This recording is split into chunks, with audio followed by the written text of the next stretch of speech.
Hi everybody, we are back together. Hope you are doing well, and today I will explain the ionic bonding. I do mention what is the ionic bond before. Now we will describe the ionic bond in detail. Ionic comes from ion, so there is an ion formation. If there is an ion formation, so I will expect that there is a positive and negative ion. So the ionic bond is a bond that is formed between a positive ion and a negative ion. In short, the ionic bond is a bond between two atoms where one of them needs electrons or needs to gain electrons while the other need to lose electrons that have extra electrons. They need to lose them to be stable, and the other ion and the other atom need to accept these electrons to be stable. So there is no sharing. One will give and don't need it anymore, and the other will take and keep it for itself.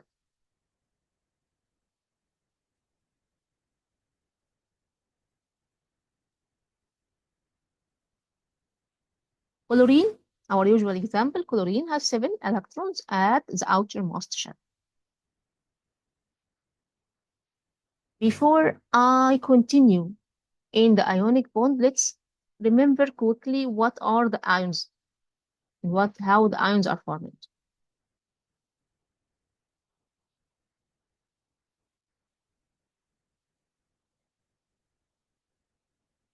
In this area in the periodic table, we have nonmetals.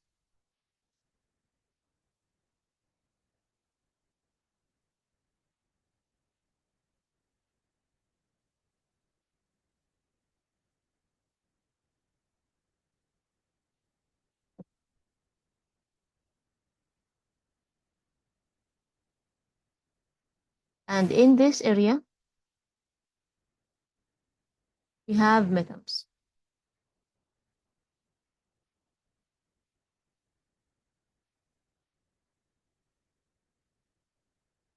So to the right to the periodic table, we have metals, and to the left, we have non-metals, except the last group, which is the noble gases. They tend to gain their stability because they are very stable. The outermost shell are already full, the noble gases. But metals and non-metals, they have different situation. Okay?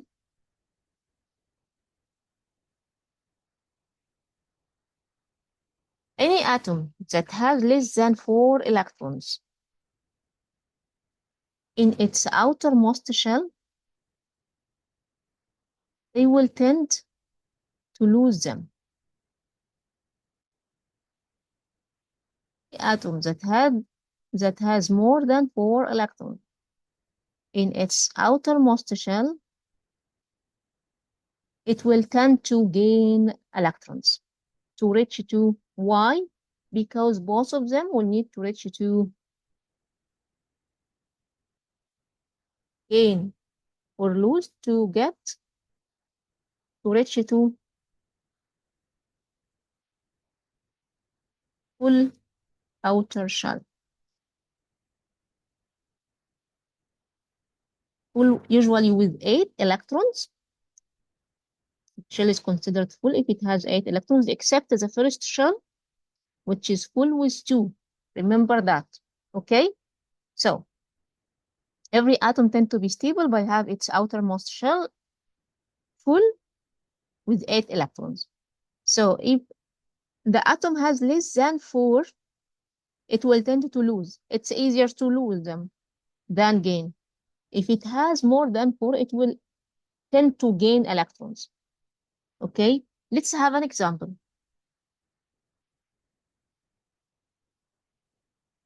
If we have the sodium as example, sodium Its atomic number is 11. Its electron configuration is 2, 8, and 1.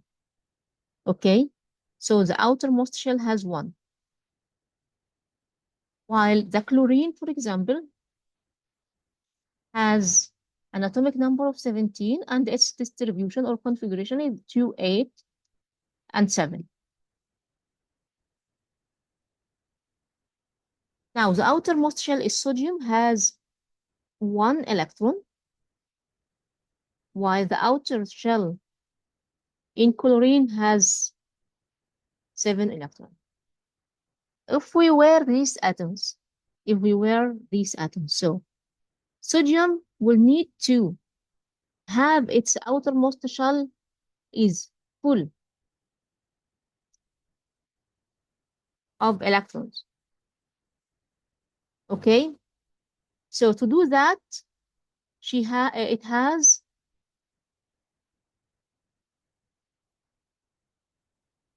sessions to choose from.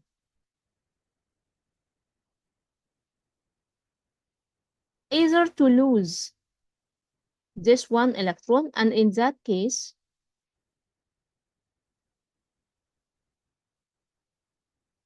its configuration will be 2, 8 because the outermost electron will not be there anymore. Okay, or to gain 7 electrons to make the third shell full. And in that configuration, in that case, its configuration will be 288. Both configurations are 4 in the outermost shell, but if you were that sodium, is it easy for you to lose the only 1 electron you have or to gain 7 electrons? Yes, perfect, you are right. So it's easier to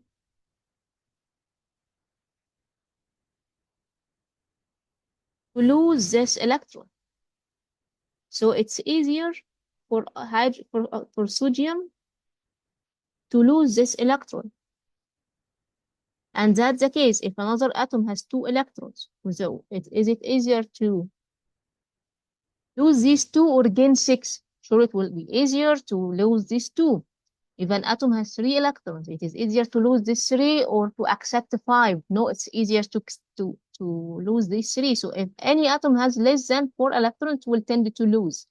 And usually these atoms are metals. So metals usually tend to lose electrons. And when they lose electrons, okay, if we consider sodium,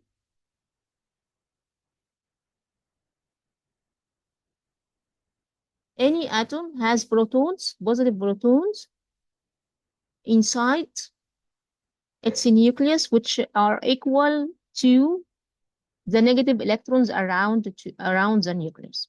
So the atomic number of sodium is 11, so it has 11 positive protons. But when it loses 1 electron, the electrons will be 10, so it will have negative 10 charge. So if we subtract 10 from 11, it means that the total positive charge is more than the negative charge, so it will be positive 1, positive ion. So metals tend to lose electrons and they are converted into positive ions or cations. Okay? If the atom loses 1 electron, it will be positive 1. If it loses 2 electrons, it will be positive 2. If it loses 3 electrons, it will be positive 3 because the negative charge is less by the number of the electrons that are lost. The other case, which is the chlorine. Chlorine also will have 2 decisions to choose from because chlorine, as every atom, needs to be stable and to reach to the octet state rule or to have its outer full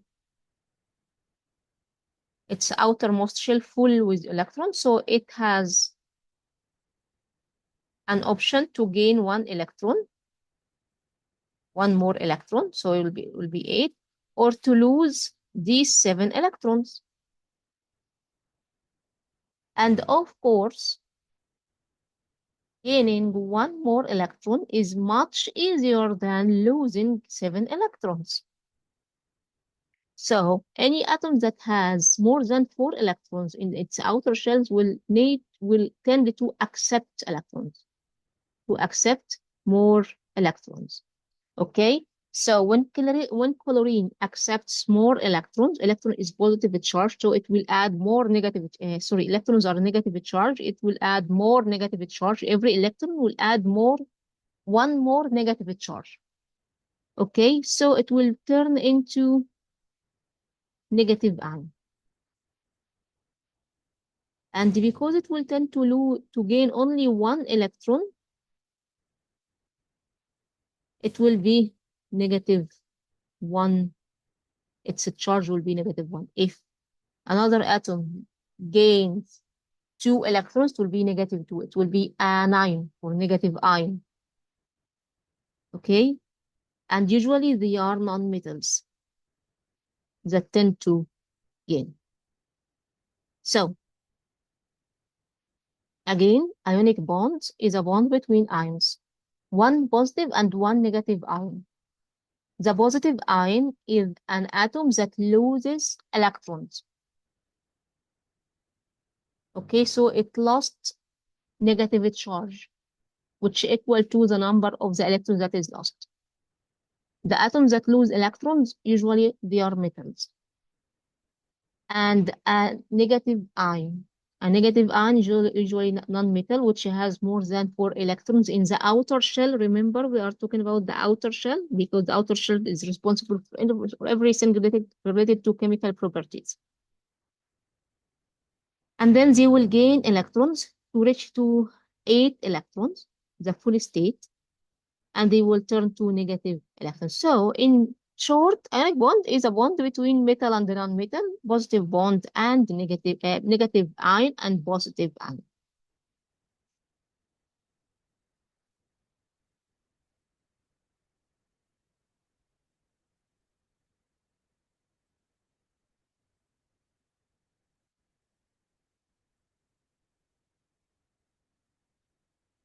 So chlorine will tend to gain because it's a non-metal and because it has more than 4 electrons at the outer shell.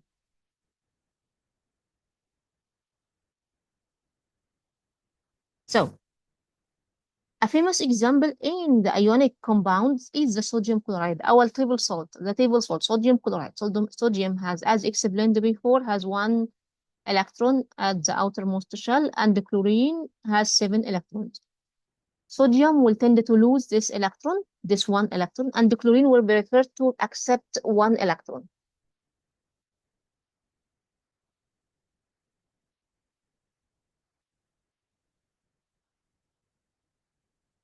So the sodium will lose the electron, and the chlorine will gain this electron. The outer shell of the sodium is now empty, while chlorine has full shell with the extra electrons that it gets from the sodium.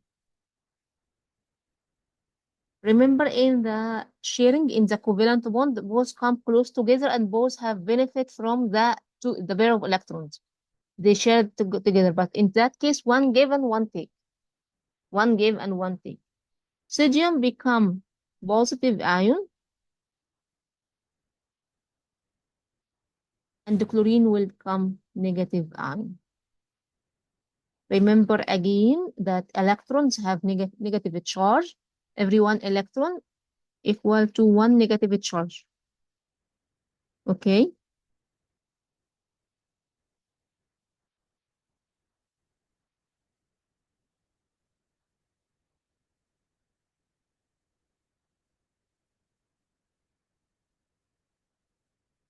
So now they form ionic bond between ion negative ion and positive ion. So the common explanation of the ions, we already explained it before at the beginning of this video, but I will recap it quickly. So what is ion? An ion is formed when an atom is gains or lose electrons. Okay, and when the atom gain or lose electron, become charged either by positive charge or either by negative charge. If the atom lose electrons, so the positive charge in this atom will be more than the negative charge, so it will be positive ion. If the atom gains electron, okay, if the atom take electrons, so the protons are the same. The protons will not change, but the change is in the electron. So the electrons are now more, which means that extra negative charge is added to this atom.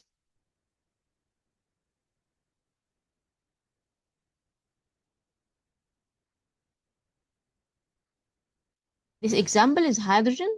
Okay, hydrogen has only one electron. When it loses it, it becomes the proton alone exists and it will be positive hydrogen as ion or proton.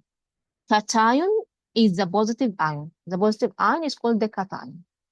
And this will be attracted to cathode in electrolysis. We will talk about electrolysis later in more details. Anion is the negative ion. Anion, a negative ion. Cation is positive ion. Other examples, magnesium oxide. Magnesium has 2 electrons in the outer shell, less than 4, so it will lose them. And the oxygen has 6 electrons in the outer shell, so oxygen needs these 2 electrons. So magnesium will grant its 2 electrons to oxygen, and magnesium will be positive 2 because it loses 2 electrons. Will become positive 2 magnesium ion, and because oxygen gain 2 electrons, it will be negative 2 charged. And this is magnesium oxide. Calcium chloride. Calcium has 2 electrons in the outermost shell, so less than 4. So it will tend to lose them. Chlorine has 7 electrons, so it will tend to accept 1. So when calcium binds to chloride, calcium has 2 electrons to give them away. So it will give 1 to each chloride ion or to each chlorine atom. Okay, calcium will lose 2 electrons, so it will be positive 2.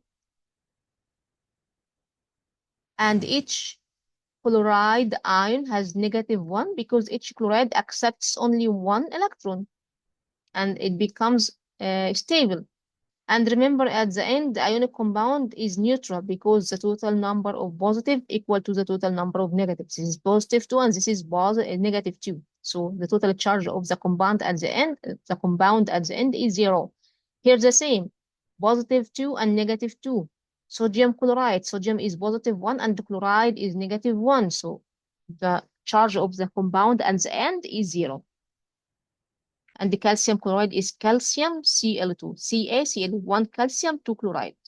2 is the number of chloride ions.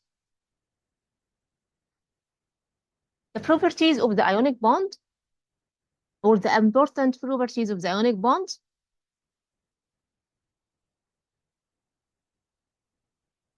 So the electrons that form the ions are the electrons that exist in the outer shell of the atoms. Again, the electrons are lost or gained from or to the outer shell. Okay, metal atoms lose their outer electrons to become positive charge. If you notice before, sodium, magnesium, calcium, all of these are metals, so they tend to lose because why? Because they have less than 4 electrons at the outer shell, so it's easier to lose them rather than accepting more electrons. And this will be more stable electron arrangement of the nearest noble gas. They turn into ions, either positive or negative, metals or non-metals turn into ions to reach to the nearest noble gas. Everybody in the periodic table tend and prefer to mimic the electron configuration of the nearest noble gas. Non-metals gain electrons to become negative ions or anions. And also they make that to achieve the stable electron arrangement of the nearest noble gas in the periodic table. Metal atoms always lose their outer electrons, forming positive ions, cations, the same that we said before. The number of positive charges on a metal is equal to the number of electrons lost. Because as an electron is lost, it takes away one negative charge with it. Okay, so the positive charge will increase, will be more, not increase, will be more than the negative charge. Non-metals will accept hydrogen, gain electrons to become ions, negative ions or anions. And the number of negative charges on the non-metal equal to the number of electrons that are gained, because every electron that come to the atom bring with it one negative one charge. The typical ionic bond has certain properties, and there is a reason for each property. They have high melting point and boiling point. Why? Because ions are bound together and attracted together by strong electrostatic forces. The force between the ions are strong because opposite attracts opposite. The positive will attract the negative and the negative will attract the positive. So the attraction here is strong. So it will need more energy to be broken. Remember, in covalent bonds, the melting point and boiling point were low. They are crystalline solids at room temperature.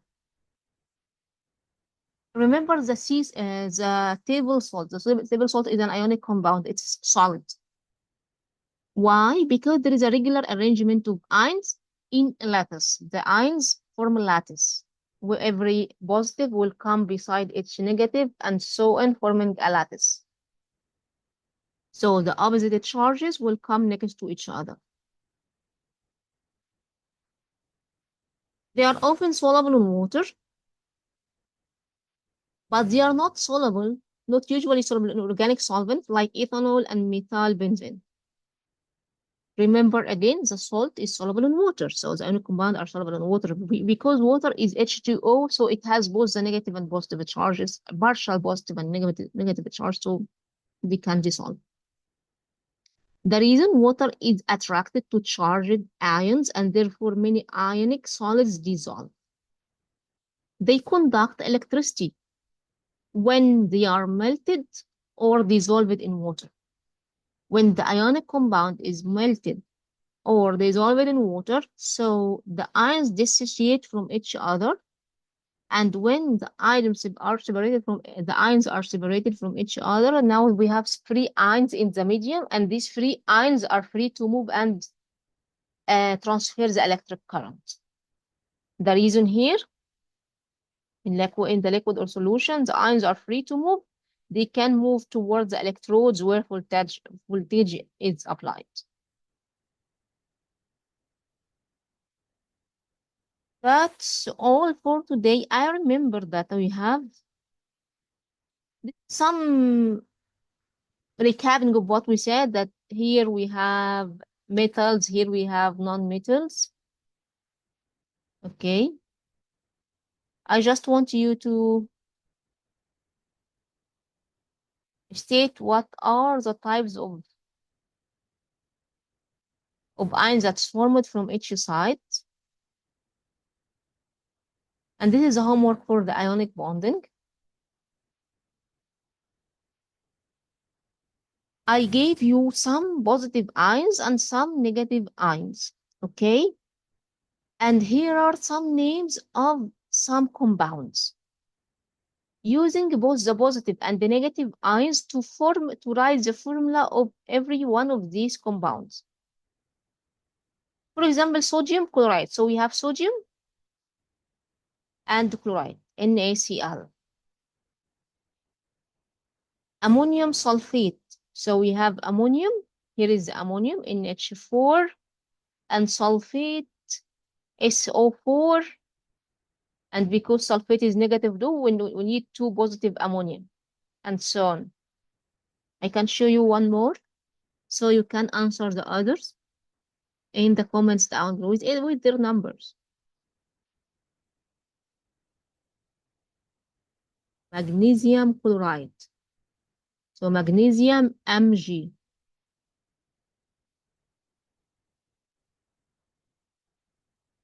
Okay, and magnesium is positive 2. And the chloride Cl. Cl is negative 1. So we need 2 of the chlorine, MgCl2. Okay, if you don't find the symbol of the compound or the atom here, you can look at the periodic table. It's easy to extract the symbol. And it would be easy to know at the outer shell how many electrons. That would be a practice for you for everything. For electron configuration, uh, for expecting whether it is positive or negative ion, forming ionic compounds. So this example, this homework is very, very important. So because it ties many things together. Like for example, magnesium. I didn't see magnesium here. So I will go um, to the periodic table, find out what is the magnesium symbol, Mg, and find out what is the atomic number. And after electron configuration, I will find at the outer shell 2. So magnesium is positive 2, and so on. If you have any question regarding this, just write down the comments down below. But it's very important. This homework, especially this homework, is very, very important because, as I mentioned, it ties many things together. This is another homework for the ionic bond. You have down below here a keywords which will be added in the correct blank space. And I wish you will write them down in the comments down below. Okay?